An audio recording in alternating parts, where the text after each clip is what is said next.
you let me love you forever, forever? I wanna love you. Will you let me love you forever, forever and a day, day, day, day, day.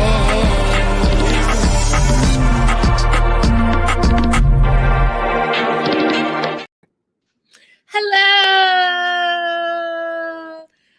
Happy Monday. I keep thinking it's Tuesday. I don't know why, but welcome to TMW Online, the Melanated Way. I'm Linda. That's Abby. We are covering all things 90 Day Fiance the Other Way, Season 7, Episode 11, Kicking the Ant's Nest. Shout out to our live chat. Don't forget to like and subscribe. Raydella has a birthday coming up, and she's a day oneer, so we want to have early birthday wishes to Raydella. Happy birthday to you. Cha-cha. Okay. Bon fête à toi. Bon fête à toi. Bon fête, dear Raydella. Bon fête à toi. Okay. What else do I want to discuss? We're going to start doing 90 Day before the 90 days. Also, guys, new season just started. So Monday and Fridays, lock in.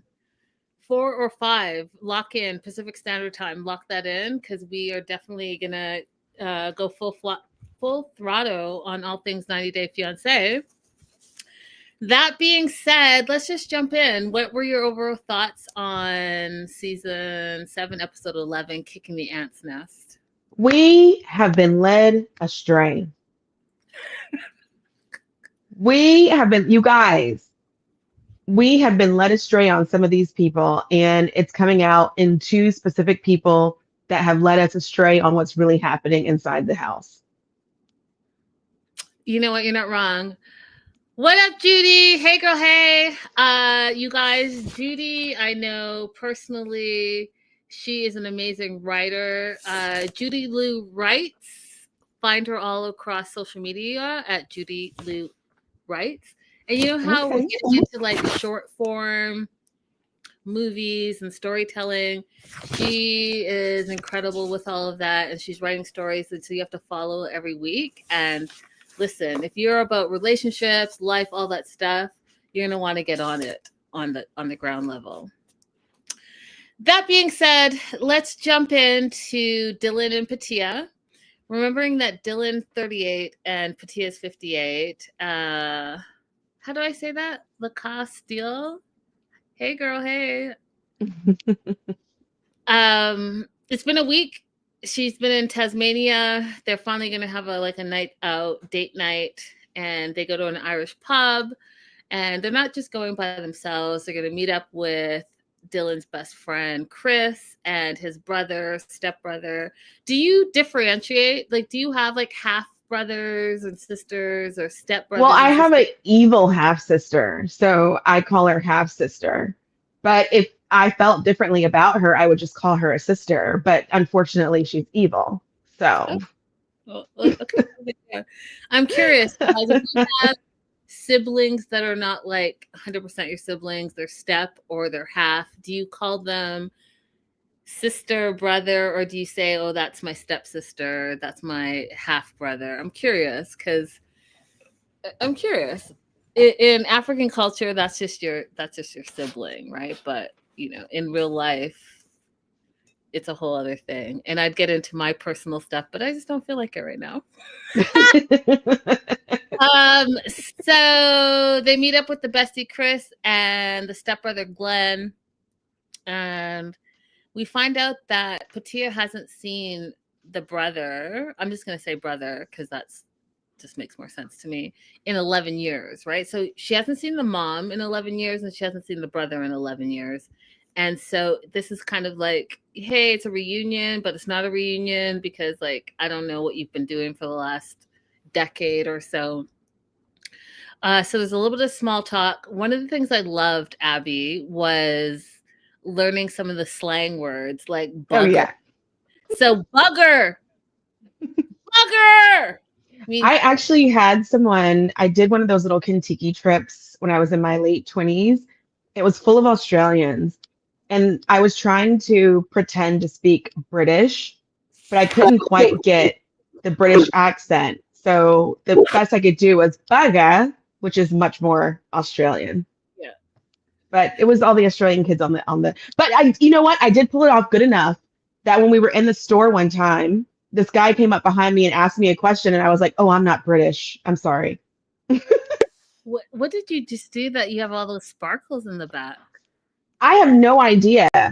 My nephew was telling me that there's like things you can do with your hand that cause something, but it just happens on accident for me. It doesn't happen on I know the thumbs up is one, but it never happens when I want it to, just only on accident. However, I did finally put my Christmas tree up.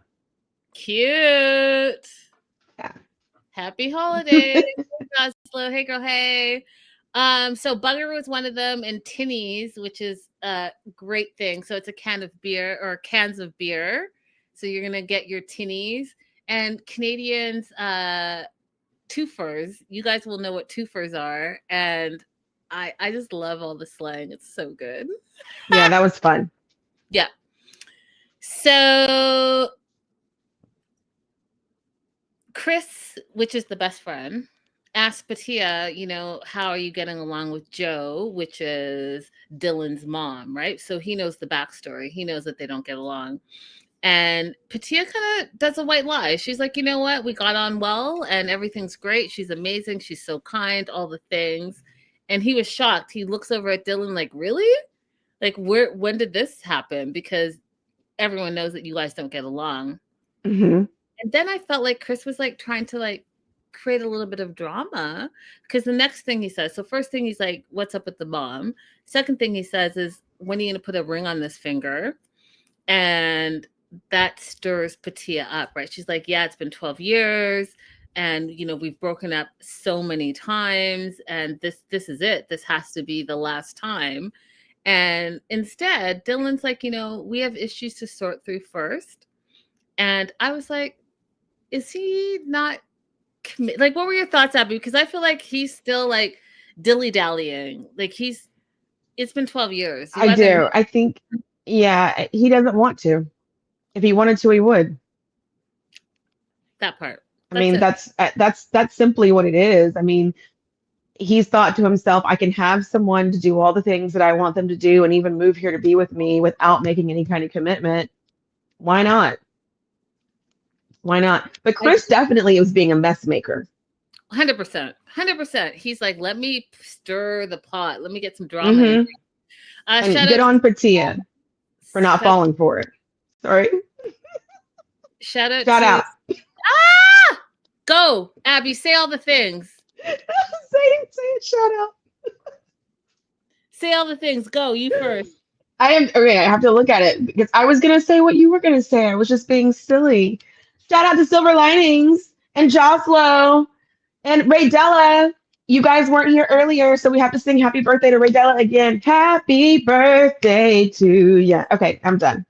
Happy birthday to ya. Happy birthday. Okay. They want me to join the choir at church, and I keep saying no.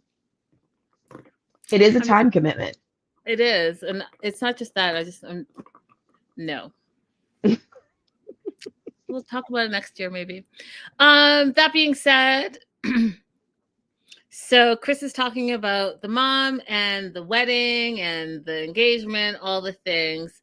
And I thought Dylan got pissed off because he got up. He's like, I'm going to go to the bathroom. So I was like, oh, he really did stir some stuff up. But instead,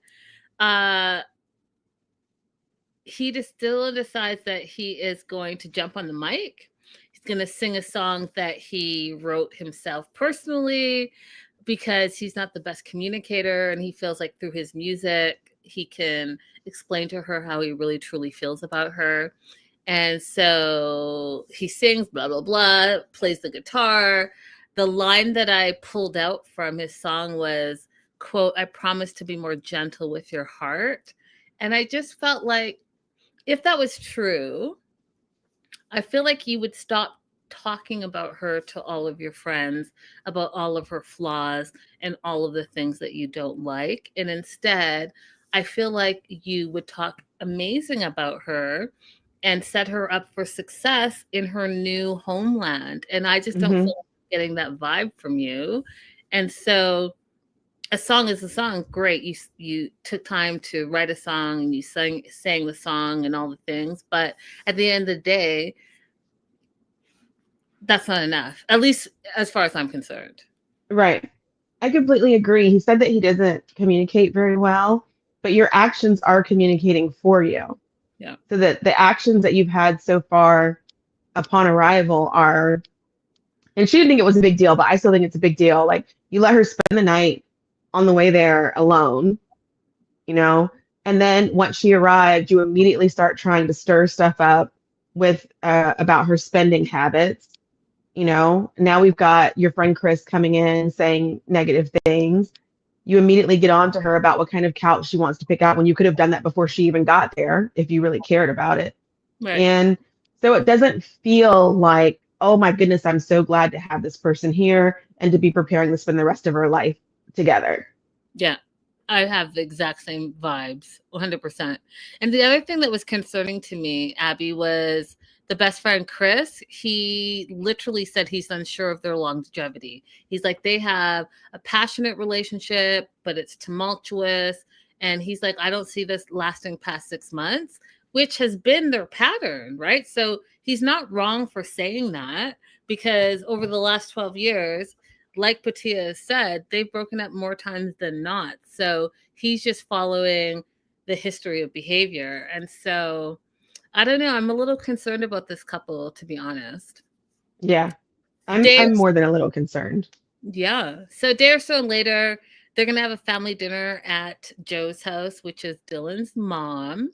So it's gonna be Joe and Glenn, the brother, and Patia and Dylan.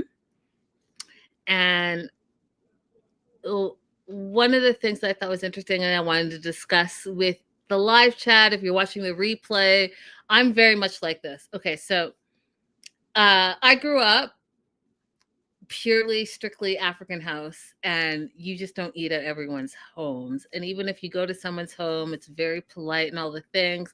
But my mom would like elbow us or whisper to us or message us like, "Don't eat that, don't eat that, don't eat that." And to this day, like whenever we go to Africa, same thing. Like you can pretend to eat, but don't put any of that in your mouth because of this and that and this and that. Because really, you can't really eat at anyone's house, in my opinion, for a lot of different reasons. Patia's reason was her mom said, "Don't eat out of your enemy's hand." And I also want to add on to that. That's sorry, not sorry, but some of y'all are nasty. Like I see videos on Instagram and TikTok where a woman is cooking and her cats are like all over the place. One of them I just saw today where the cat like grabbed a piece of raw chicken in his mouth and she tugged the chicken out of his mouth and she literally just put it back on and chopped it up, put a little water on it, and then thought that she could just put some seasoning on it. And I was like disgusted. Then there were some people that wash their meat in the sink that you wash the dishes in and season in there and then pull it out and then there like I cannot. Yeah. I just can. Yeah. Like I just cannot. Like So I you. didn't grow up like that. I completely understand growing up like that. It makes sense. I didn't grow up like that. It was very normal for me. We lived in a cul-de-sac and everybody's dad, I was on an Air Force base. Everybody's dad's Air Force. Most of the moms are stay-at-home moms. And it was very normal for all of us as a pack of kids to move from one house to the next, eating at everybody's house. I had snacks that my mom bought and put at other people's houses because we were just always back and forth. I also ate a lot of really interesting foods because these are military men who very rarely marry American women. Um, so the moms on my street were from the Philippines, Vietnamese, Japanese. And so I got to eat lots of different food. A lot of them had gardens too, and they were growing different vegetables that we didn't have available in local grocery stores. So we ate all that stuff. I think growing up like that is the reason why I can eat street food now. and not get sick. Like most people get sick if they eat like on the street in Mexico, Indonesia. I don't really have that problem. I think I have a Teflon stomach. I love that. I love that for you. I'm gonna address some of the stuff in the live chat.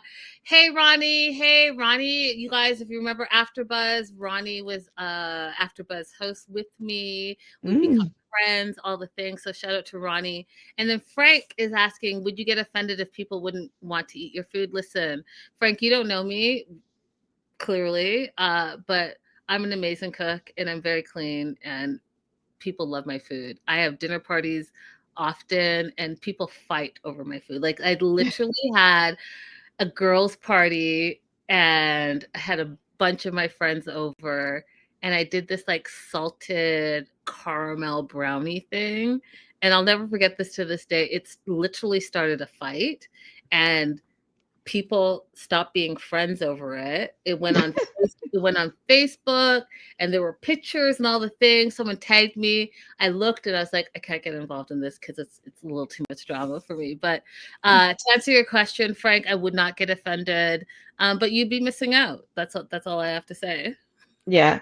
I like to give people the option to try my food if they want to in a different place, or like I'm not watching them if they want to try it, and so they don't feel pressure to eat it. In my place where I live now, there's some people that I've met who live here, and I'll tell them I made X, Y, and Z. I have a lot left over if you want some, and then I'll just give it to them to take, so they don't have to eat it in front of me. I had a friend who used to always want us to try food that she made, but always in front of her, and immediately she'd be like, "Do you like it? How is it? How is it?" That was so intimidating to me. Like, it's not the way that I would like to experience food. Yeah, I mean, do what you want. I won't get offended. Do what you want and it's all good. Silver Lining says love street meat 2 top 2 April. And Caribbean, Mexico, South America, all good street meat and foods. Speaking of meats, they sit down for dinner, and Dylan has made kangaroo, which Patia didn't know it was kangaroo. She thought it tasted very like lean, like beef. If someone fed you something that you didn't know what it was, you loved it, and then you found out after, how would you feel about it, Abby? Angry. I don't like when anybody makes a decision for me. I make all my own decisions. And so being deceitful, I don't like surprises. I don't want a surprise birthday party. I don't want surprise I'm in town. You didn't know I'm in town. So this just wouldn't work for me. Yeah, I need to know what's going in my mouth. Let me make the decision myself as well. So one of the things I thought was interesting is that Joe, his mom, confronts Patia about their relationship because, you know, it's been tumultuous. And Patia's like, listen, Dylan told me that you had an issue that he was younger. You had an issue that you wanted to have grandbabies and I wouldn't be able to provide that. And there were a lot of things that he said that age was a big issue in this relationship. So yeah, I have an issue with you. And then Joe said, I never said any of that. I've never said that. I know that I never said that. And I've never had an issue with your age. And she looks over to Dylan and you could tell immediately, you guys could tell that he was lying. He's like, Exactly. did I say that? I don't remember saying that. And then goes on to say, well, if I did say that, I was probably mad at the time. And so, you know, no, that's evil. That's evil because you've created 11-year strife between your future wife and your mom, who you're close to, who you talk to every single day. And you never corrected it, knowing that you were lying, knowing that she never said that. That to me is like you want a little bit of drama and you don't want your mom and your future wife to be close. It's ridiculous. Right. Terrible. He created it and he reveled in it. And I personally think he did it on purpose because he does not want to really be with her. He doesn't want to commit to her. So he wants to always have, there's an issue between us and this is the issue. Like, so he created that problem. And when this conversation first came up, I thought it was a bit messy, but I'm so glad they actually hashed out what the issue was. But I didn't like the fact that, at least from what we saw, Dylan didn't get to be reprimanded for his lie. At all, and nor did he really get confronted, right? He just kind of backtracked and acted like he's not part of it. And the second issue, the mom was like, Dylan and I are really close and we talk all the time, and I know you have a problem with that. We've talked and I've said hello to you and you haven't said hello back. And Patia's like, well, it stems from the original issue where you said that you didn't want him to be with me because of my age and kids and all of that. And again, this is an opportunity for Dylan to fix it, and he just didn't say anything. And I just feel like that's really cowardly, and I feel like there's some manipulation going on there that I didn't appreciate. Extremely cowardly, and it doesn't really bode well for the future. I would be so disappointed if I was sitting at dinner and my son basically is admitting to a big lie over a series of years that's caused a problem between me and somebody else. I would Yep. be so disappointed in my child. I would not sit there and let it get swept under the rug. I would say, you need to apologize. I don't care how old you are. You need to apologize right now. And I would tell that young lady, you're too good for him. Don't stay with someone who's willing to let you lie and then lay around like a pig in slop, letting you believe that lie. 100%. 100%. Do you want to add anything else before we move on to Manon No. and Anthony? Let's go. Let's go to the second couple who's revealing things. Things are being revealed. Let's go, Manon and Anthony. Thoughts on it? Because it looks like you have a lot of thoughts. I have so many thoughts. I was a Manon fan in the beginning of this, and I understood the push and pull she was feeling with, like, I want to work versus I want to be a mom. And part of it being internal, part of it being external. I'm like, I see her. I see what's happening.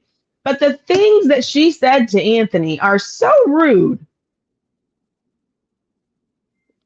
I'll let you recap it. It's very emasculating. So things are tense at the house, right? The family house, because of the drama that she had in previous episode with her sister. She called her sister. They're fine, quote unquote fine now, but they've been fine for a long time, but they haven't actually been close. So I feel like they're just like allowing things to settle, but they're not really in a great place. But she's not great with her parents. She feels like her parents attacked her character, and it literally wants her to leave the house. So she wants to get out as soon as possible, which is, you guys, when you're in your feelings and when you are hurt or angry, that's not the best time to make decisions, life decisions, period, full stop. And so that's the backstory to the next things I'm going to say, because I feel like she's in her feelings right now. So she wants to go to the house. So they're going to go house hunting. And they're going to La Providence Verte, which is a little outside of the city. They found a house for sale online, and it's about an hour away from where her parents live. And it has a pool, it has a view. She's only seen these things online, but she's already in love with it. But mind you, don't forget what I just told you the backstory is, right? Like, you're going to be in love with anywhere that you think is suitable if you want to get out of the place that you're currently staying. It's 375,000 euros, which is roughly 420,000 US dollars. And they think that they can afford it. It's a little bit on the higher range of their budget, but they feel like they can do it, even though they have no income, either of them, no French bank account, either of them. Anthony doesn't speak French, and so still needs to learn French. And I don't know, y'all. I don't know what time frame. Je ne sais pas. I don't know what time frame they think he's going to learn. I was going to say Spanish, French. I don't know, but it's not going to be a month or two. Even if you're immersed in it, I need to give him like a year to be on, and a year only because it's not like he's a tourist. If you're a tourist, you have to go out and you're like mingling, and you have to be in the city, and you have to work it out, and you got to find where you got to get to and all the things. So you're more interactive. But he has a wife that speaks fluent French, a family that speaks fluent French. There's no pressure on him to learn it immediately. At least that's how I look at it. But they're going to go buy a house. Now, his point of view is like, you know what? Maybe we don't need to jump into buying a house. Maybe we can rent for a little while, or, you know, maybe we can buy an apartment and not be so stretched with our money, which gives us a little bit more time to figure out what we're going to do. Or we can stay at your parents longer because, like, we have a place to land. Manan freaks out. And when I say she freaks out, you guys, she's screaming. Soft tears. If you guys don't know what soft tears are, it's like you're crying, but there are no liquids coming out of your eyes. And she's like freaking out on him. She's like, I always do what you want. And she's sick of it. And she is not going to waste her money on renting. She's not going to live in an apartment because she just came from a house. So she wants a house and yada, yada, yada, yada, yada. But really, Abby, it all stems from she's hurt and angry about what her parents said about her in a previous episode, and she really wants to get out of the house. And that's, to me, where it stems from. So rather than dealing with the issues that you've had for your whole life, right? Because you fled them because you had those same issues. Now you want to flee again instead of actually addressing the issue, where y'all all need to get into family therapy and figure it out. I just don't think that that's the answer. What is your thoughts, Abby? Same thing. When she said, I reacted viscerally to, we always do what you want to do, and I'm sick of it. We just watched you baptize a child that he didn't want to get baptized. So it's not always what Anthony wants to do. He said, I'm not really into this, but because you want it, I'm going to go stand beside you, right? And then the idea, like, she's presenting herself as a business person. She's the one who's smart and savvy, and she's the one who's been the breadwinner. But she wants to spend all of their savings on this deposit on this house, a down payment on the house, with zero plan of how to then make monthly payments. Because, like, mortgage works the same in France, right? You pay your deposit, you pay your down payment, and you have monthly payments, right? So, like, they have zero plan of how to make the monthly payments. And I'm really, really shocked that the realtor wasn't like, okay, you say you have some residual income coming in from your business. Is it going to be enough to cover your monthly bills and your monthly mortgage if you put all that you have saved into your down payment? Right. Yeah. He's going to be honest about the asbestos. Why didn't he say anything about that? What did you think about the house? I mean, she was making it to be better than I thought it was. Like, I get it, because in Euro, a lot of the houses are older and have character, and you develop on that. And I totally love that. But she was making it seem like it was the end all be all, like it was so amazing. It was all right. I would want. It wasn't quirky.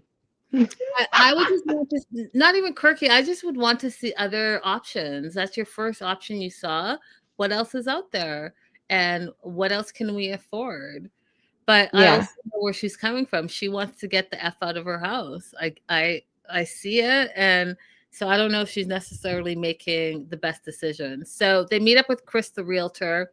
They talk about whether you're going to speak in English or French.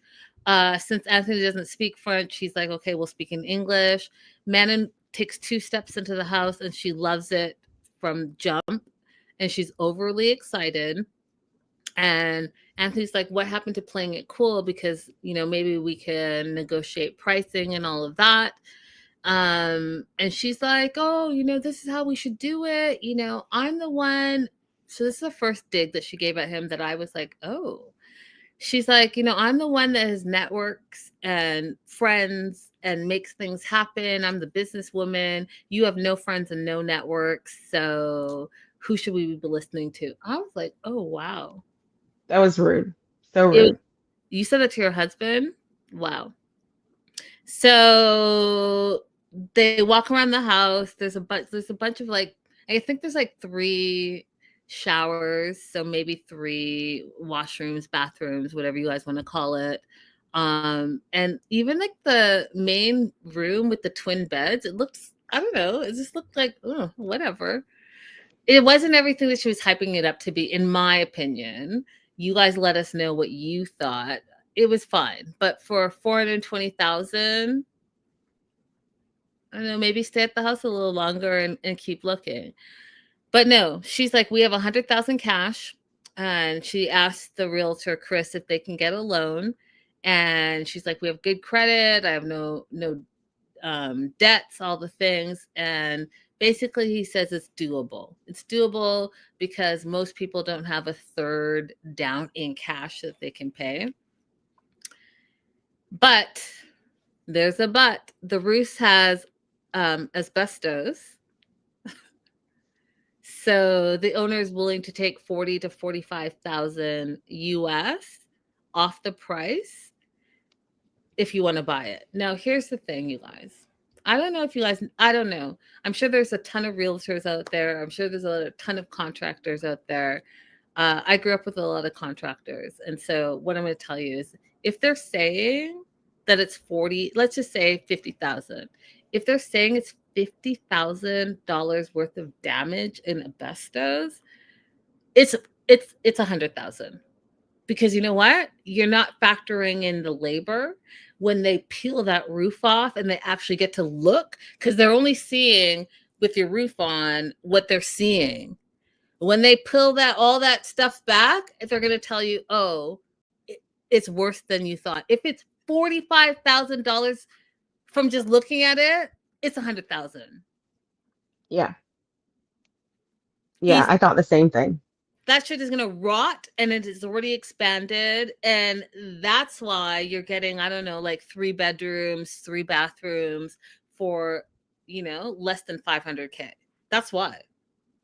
Because she just wants to offload it. Because if it wasn't as bad as I think it is, you know what would have happened, Abby? She would have fixed it to raise the value when she's selling it. Exactly. She doesn't want to pour in, if she's selling it for 475, she's selling it for 375. She doesn't want to pour in another 100, because then she's 270. We're at 275 now, right? So she'll make the 375, but she's also lost 100. Do you see what I'm saying, you guys? It's worse than what she's saying. Yeah. Right? Fetsy's is like, who buys a house filled with asbestos? I don't know. And I was also thinking that it's most likely not limited to the roof. No, that's what I'm saying. Once they peel it back, it spreads. And we don't know how long that house has been sitting there, but it doesn't it's like a fungus. Mm-hmm. Funguses spread throughout the house. Yeah, Listen, someone's selling their house and they're like, oh, we'll knock off 50,000. It's because she knows that if she gets rid of it, she's not going to have anything else invested. And right. You're going to have to take on the responsibility. So, no. But here we are. Anthony thinks that they can find something better. But Manon is in love with the house. And she's excited. And she wants to jump all in. And he talks about how he knows that she can make any house a home. But I also do think, if we go back to her true intentions, in my opinion, she just wants to get the hell out of her house because she's mad at her parents. Listen, you guys, anywhere you go, your problems are going to follow you unless you address them. So being an hour away from your family and your parents is not going to change the fact that you still have problems with your parents. Mm-hmm. And to top it all off, then you're going to jump into a house that has major problems. Why? Go ahead and address your issues with your parents. Save some money. Find a job, because none of y'all are working. And Anthony's not going to be working for guaranteed a year. So, yeah. They still haven't addressed whether or not Anthony even has a work permit, is another thing that I'm still thinking about. Like, when he does learn French, or even if he could get a job teaching English, like he said, where is he going to be allowed to work? France is pretty sticky about making sure you have a work permit. Number 2, they don't have Ben with them, which means that someone in the family probably is keeping him. So you're going to move an hour away from your support system. Number 3, that house has a pool. Pool maintenance is pretty expensive. So you're going to be away from your parents, with multiple elective bills on a house that has asbestos in the roof. It's Yeah, none of these decisions are smart. make it make sense. Also, neither of you are working. So how are you buying a house with no income, no known time frame of when you're going to have an income? She talks about how she can work part-time and remote and still gets like some income from her business in California. But are you gonna wipe out your savings just for this house that you just don't even know? It doesn't make Yeah. sense.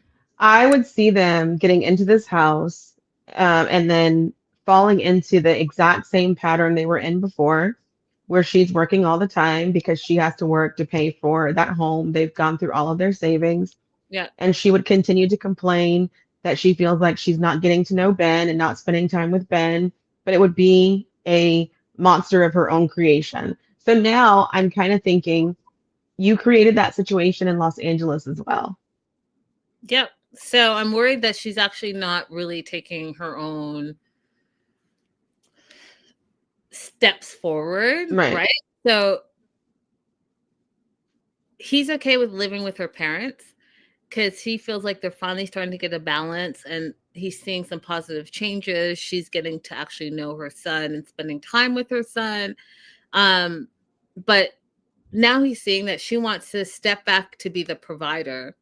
And this is where you guys have got really nasty as far as I'm concerned. So she's talking about really wanting the house, and he's like, well, let's just take a step back, figure what our options are, maybe stay with your parents a little longer. And then she says, you're never going to make the money like I do. You don't speak French. Even if you get a job, what type of job are you going to get? He talks about maybe being a translator. She's like, oh, those are pennies. You're going to make pennies. You're never going to make as much as me. And went on and on to emasculate him. Like, you can never be the provider. You can never be, I'm going to always be the provider. I'm smarter than you. I'm stronger than you. I can build businesses. And all I see you as the baby daddy who is a stay-at-home dad. That is literally what she gave out, but really meanly.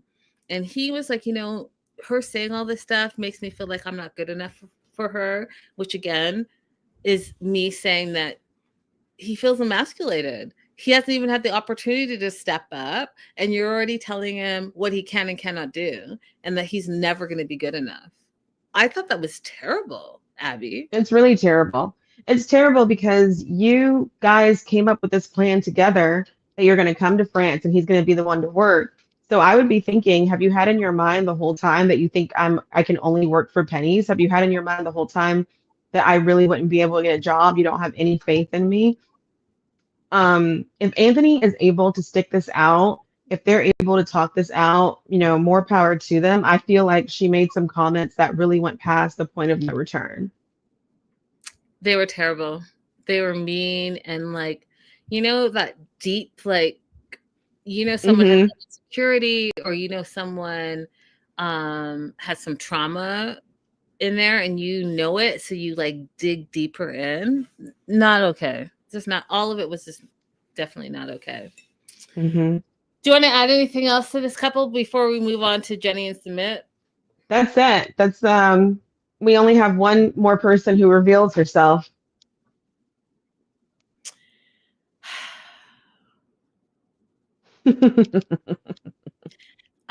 You guys, I just don't understand why we are still here. It's been like, what?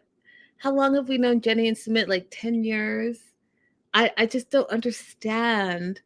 I don't understand what's happening now. I feel like we've reverted back to day one, and I'm just not happy with the two of them at all. Like, I'm just not happy. I'm not happy. Have we not learned anything in 10 years? It's the first day of business. Jenny's in charge of the coffee. The rest of the family is going to do the food. And, the previous episode, they gave away samples, but it was really full meals all day and all night long. They just gave out the food, made no money because they thought they were creating a buzz. Obviously, no one has any marketing experience.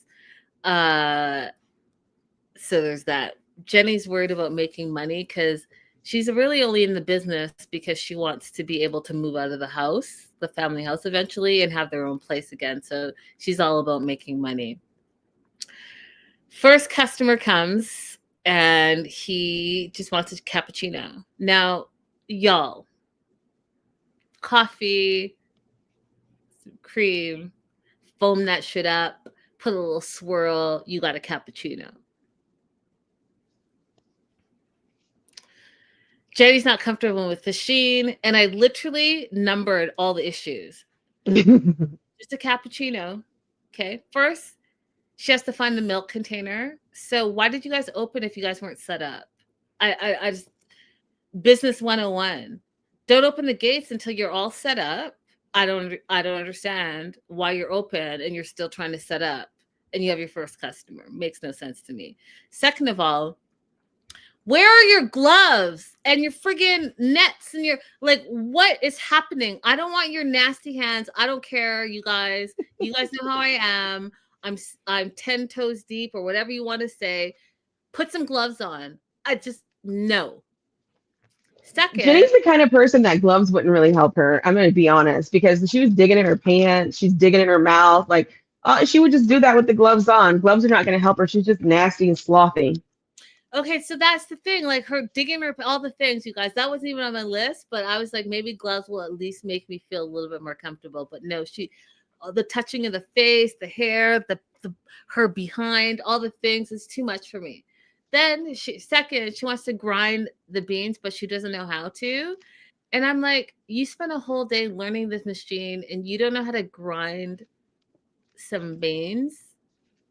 We find out from the potential customer that the grinder is not connected to any electricity. That's why it's not going to turn on. The customer says maybe plug it in. Then he's like, can you hurry it up? Because, I have somewhere else to be. I can't stand here all day for a friggin' cappuccino that I have to pay you for that you don't even know how to make. And you guys, listen, first impressions are big. He's going to tell all his friends. He looked university, college age. So he's going to go back to the university and college and say, oh, you know what happened here, here, and here. So all that food you gave away yesterday is going to make no difference because one bad, terrible review is going to be a problem for you. Next, Right. She gets an attitude with the customer and with Sumit and with the dad because the customer leaves. And she's like, I'm doing the best I can. And if you don't think I'm doing the best I can, then I can just go home. Well, Jenny, what is it that you do at the house? Because I'm still confused. You don't like to work out. You don't clean. You don't cook. Like, what is it that you're doing at the house? And Jenny, love you, girl, but I got to be honest. Friends are only honest. And I can tell you're not doing anything because it's aging you. When you sit around when you're retired and you don't actually do things, you age really quickly. And since the last time I've seen you, you've aged a lot. And I feel personally, because you're not doing anything, you're not being active, you're not exploring. You have all of India in front of you. You're not exploring it. You're not taking classes to learn the language. You're not going to like street markets and interacting with people and making new friends, all the stuff. So yeah, it's a problem, I think. Sumit tells her that she needs to do better. The dad is concerned because you spent a whole day learning this machine and why do you not know it? Cherie spent the whole day showing you how to use it and you didn't practice, which is what the dad said. I added to that. You could have taken notes, right? Take notes. I have notes even to this day. Take notes because when you're in the moment, it's so much coming into you that you might not remember it all. So you write it down and it sparks memory. Take note. Mm-hmm. That is college, university 101. Take some notes. The next thing is, I don't even really feel like she wants to do it. Like, I feel like she just is there to be there because it's a coffee machine. Abby, it's a coffee machine. Yeah, I mean, you're right. She doesn't want to work. She just wants to move out of his parents' home. And honestly, having money is not really the gateway to getting out of their home. That's not a connection because Submit wants to stay there regardless of how things go with the family cafe. So she's 100%. like, she's got in her head that if this is successful and we make money, then I can move out. That's not even what he wants. He told all of us, he told us, he told her that what he really wanted was to stay with his parents. He got it. He's done. He doesn't want to move out. Facts. She just wants money to fall from the tree.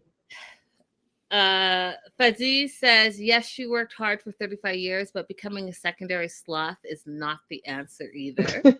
How do you know she worked hard for 35 years? I know a lot of people who are government employees who sloth their way through that. My mom used to work beside a lady. Like my mom went to work. She went to college when I was in middle school and got her associate's degree. And then she went to work as a civilian on base. There was a lady who came to her job, covered her head up like with a jacket, and slept at her desk all day long. And if she overslept lunchtime, she'd be like, "Oh, I done stayed here too long. I got to go to lunch." Like government employees sloth their way through that sometimes too. Yeah, I mean, I don't know. All I know is that this isn't it. This isn't it. I would never eat there. I would never even drink coffee there. No.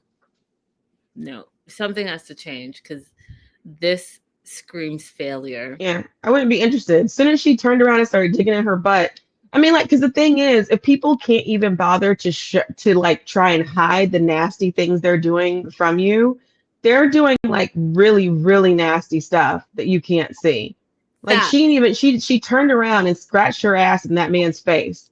Facts.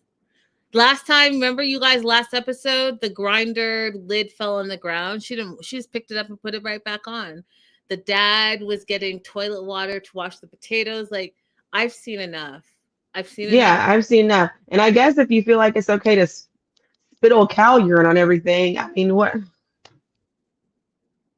I can't. Yeah. So it'll be the first time that I travel to. I'm going to India in February. It'll probably be the first time that I abstain from street food.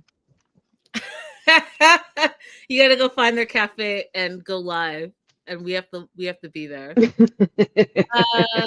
Last and certainly not least, Johnny and Chloe. I just want to say that the food looks amazing. They could have just panned the food and I would have been happy. It looked amazing. They're out to dinner and with Chloe's mom, and her mom reminds everyone that Chloe's financially cut off. Chloe is freaking out, right? Because she has lived a privileged lifestyle all of her 23 years, and she thinks her mom is trying to get her to come back to Boston and is sabotaging, and that's why she's cutting her off, because she doesn't want her to be there. And so they sit down and the mom explains how the car shopping went terribly, the prices are too high. Johnny says, oh, he's surprised by that. Maybe you guys should ship Chloe's current car here. And the mom's like, yeah, no, I'm not doing that. I don't think Chloe told you, but I'm not paying for anything else. I've already sank $20,000 into this. Chloe needs to have some responsibilities. She needs to have a plan. So she needs to work through this. And Johnny was not surprised. He's like, you know what? Chloe always has had a safety net.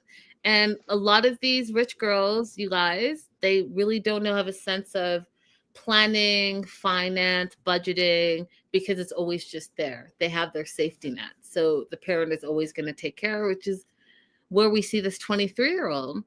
And so he's like, yeah, maybe she needs a sense of reality, that the funds are not just flying off of the trees, pouring down from the sky. Just because Mama Bear has a successful business has always been shelling out, and your job is literally a 6-figure income at your mama's company that you live at home. So you're flush. You're not paying rent. You're not paying any type of bills. You're just buying all the things you want. You have the car you want. You have the luxuries you want. You're buying all the things that you want, all the things. But that's not real life because you're not paying real bills. You didn't purchase your car on your own and paying a monthly payment and the insurance. And 23 with a 6-figure income is really not realistic. You're not getting a 6-figure income out the jump from university normally, right? So you're living in a bubble, and your mom has now burst the bubble, and Johnny's not mad at it because he's like, I want to see if she really wants this. And also going through strife and struggle financially is going to show me who she really is, because she's never had to experience that. And you guys, we all know as grown adults that there are ebbs and flows in life, and we all at some point struggle. I don't care who you are. I don't care how much money you are. It may not be financial, but there's something that you struggle with. That's just life. And it puts like a Teflon on you because you have to power through it, because life is going to continue on. So either you're going to allow it to consume you, or you're going to power through, and at some point it's going to be in the rearview mirror. Is it going to be easy? No, it's going to be difficult and try to break you 100%, but you get through it somehow, some way, right? Mm-hmm. So Chloe's mom says Chloe needs a sound plan, because like, what is happening? Like, how is she going to work? If we don't have the job and we don't have the car, how is she going to work? What does that work permit look like? And then Johnny says that for the first month, they have to pay out of pocket at $600. And then you have to pay $600 to $800 every 3 months to renew it. And the mom's like, where's that money going to come from? Where's it going to come from? And Chloe gets defensive, and she's like, or Chloe talks about partnership papers. Now, do you know anything about that, Abby? Because she said it's not the same as getting married and being sponsored. I didn't. Yeah. I looked it up because I was like, oh, what is she talking about? They have like kind of like common law marriage kind of deal. But I didn't see anything like that. What I saw is that you can have a company sponsor you, which is different. like if they're offering you employment, which is different. I didn't see anything. I even Googled exactly the words that she used. And then I separately Googled, I went onto Aruba's embassy and looked for how you, like the categories to apply for a work permit. And I didn't see that. Now, that's not to say that it doesn't exist. She might be right. There might be something that, like in plain English, it doesn't look like that to me. You know what I mean? Mm-hmm. But I didn't see anything like that. Yeah, I've never heard it because, in the U.S., it's an H-1 visa, right? The one for your employer petitioning for you? Yeah, that's one of them. Mm-hmm. Right. Okay, so your employer can bring you over in the U.S. and have an H-1 visa. Canada has a very similar thing where they'll sponsor you. The company will sponsor you, but you're tied to that specific company. So if you get fired and you don't have another job, you have to go back to wherever you moved from. But if you find another job, both here in Canada and the US, you can go to the next job, but you start all over and they sponsor you. But I've never heard of a partnership papers where you're not married and the company that you work for is not sponsoring you. All of a sudden you're part, like I've just never heard. And whatever she's talking, go ahead. And whatever she's talking about, I also didn't see when mom said, why couldn't you have started that process before you left or something like that? Like, I also didn't see anything like that. Everything that I read is something that you could start before you get to Aruba. So I don't know what she was referring to. I agree with you. I think that was her just being defensive because she didn't do the research. Mm-hmm. That's what I think. Because any paperwork when you're moving abroad and immigrating or even emigrating somewhere, you can start it before you leave. Right. Because you know exactly where you stand, and when you land, you're not scrambling around. So for her to say that made no sense to me, but I mean, I could be wrong. And again, you guys in the live chat, or if you're watching the replay, if you guys have some information that I'm not aware of, please let me know. But we have an immigration attorney right here in front of us, and she's saying that she hasn't heard of these things either. So I don't know. Yeah. While we're talking about immigration, you guys, little, if you're moving to another country, don't get a new passport, or go ahead and get your new passport before you even start the process. Because I made the hugest mistake. It caused such a problem in my life.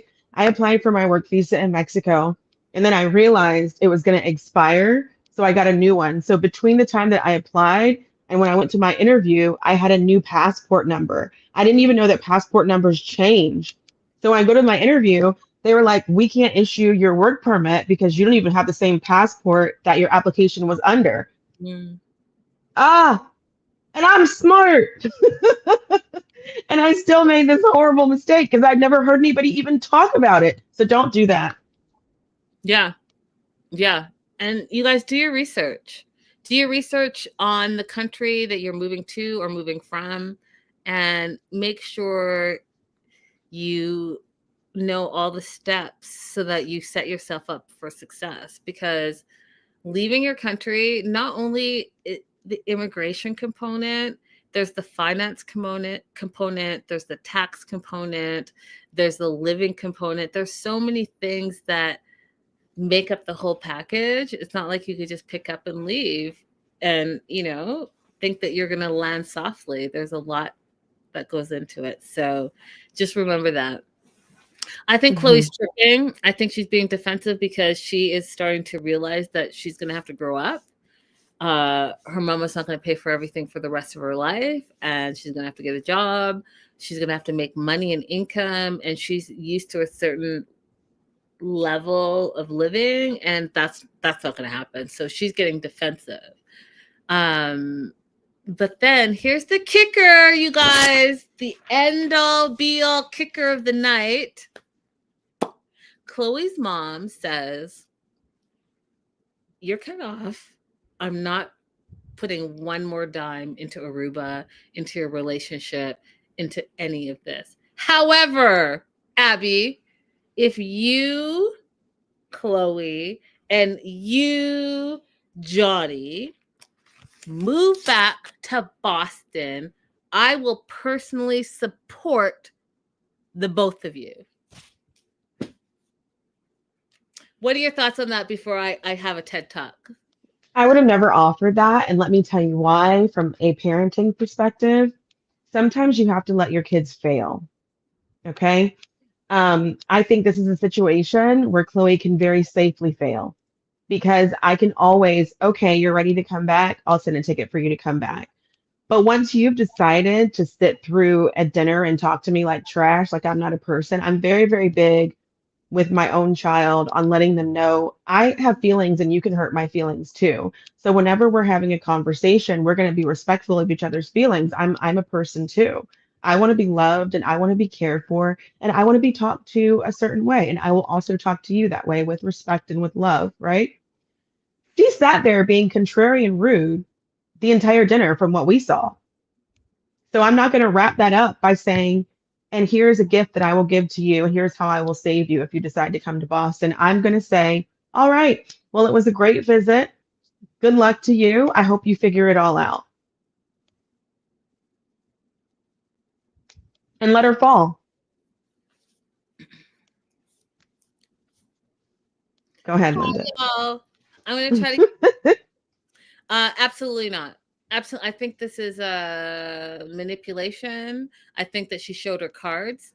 She clearly does not want her daughter to live there, and not even give her the opportunity to figure it out, to fall on her butt and learn some life skills. She wants her daughter back in Boston, under her control, and to throw it out there to a grown 32-year-old man like, hey, can move to Boston, I'll pay all your bills, is emasculating. He's a man.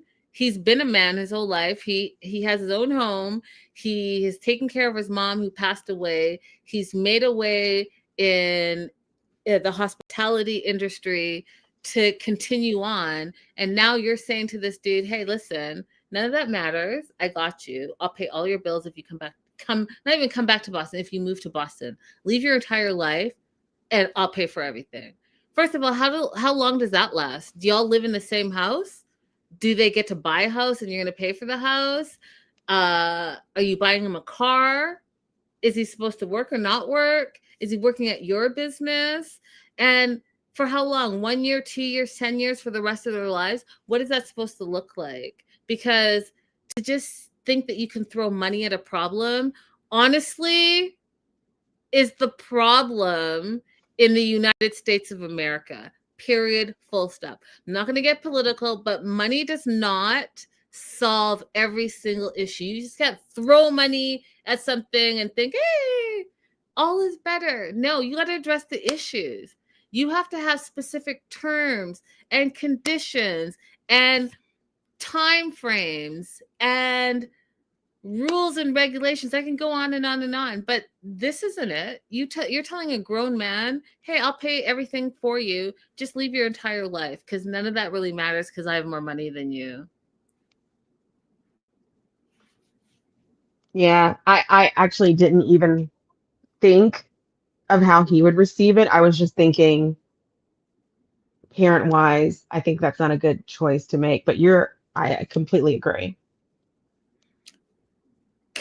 Abby, and I'm not talking dating. I'm not talking dating because that's a whole separate thing, but no, just no. Yeah. Absolutely not. Let me know what you guys think in the replay. We will be back on Friday. We're starting before the 90 days. So jump in on that, you guys. Tell a friend to tell a friend. And we love you guys. And we'll see you at the end of the week. Oh my God. It worked. Yeah. Oh! There's nothing happening over here. So ditto to what Abby just did.